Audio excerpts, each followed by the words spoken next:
Maraming salamat po sa pagtanggap niyo sa akin dito. Amen. Si Brother Arman ang parang padrino ko, ninong ko. Isang taon na akong nililigawan niyan para magsimula. Hindi ka makakapagsimula. Hallelujah. Nung kumbidahin niya ako rito, ang bilis ko sumagot. Gusto mo encounter? Oo! Hindi ko naiintindihan ko. Parang masabi lang, mabalik lang ako.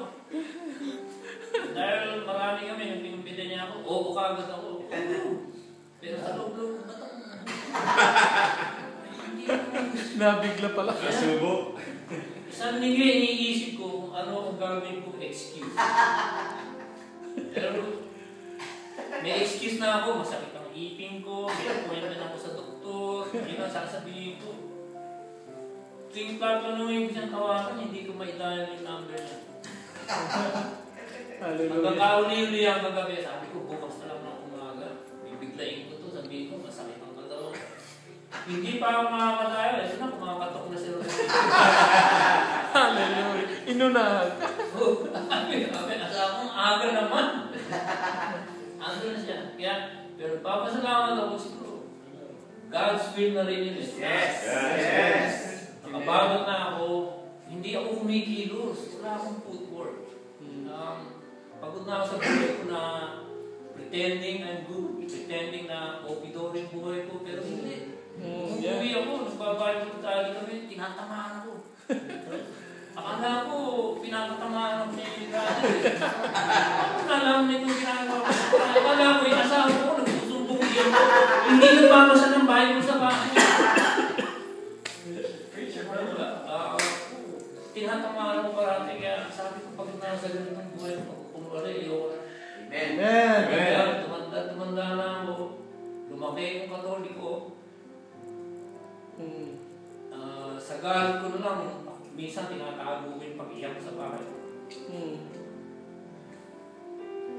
Naging sakristan din ako, 11 years old ako. Lumaki ko sa Catholic family. Pero may ibang nararamdaman ko ngayon. Amen. Hallelujah. Lord. Nararamdaman ko na totoo ang Diyos. Yes. Pinakita niyo sa akin sa mga pananalita niyo. Pagkasama dito, konti tayo pero wala akong nakakita pretender. Ini-inventory ko kayo kanina. Ini-inventory ko ba sa day? Ganun ako ano, isip ko na hindi maganda pero walang pumasok sa akin. Salamat. Hallelujah. Dahil yun ang attraction niya. Ang attraction ninyo sa akin malakas. Amen. Kayo ang nagpagtuturo sa akin, hindi ako nagtuturo sa inyo. Kailangan ko kayo. Amen. Kailangan ko kayo para makarating ako sa kay God. Yes. Kailangan ko madinig yung mga pananalitaan niyo para matutunan ko. Hallelujah. Kailangan gamitin ko yung mga sinasabi niyo. Gamitin ko. Hallelujah. Amen.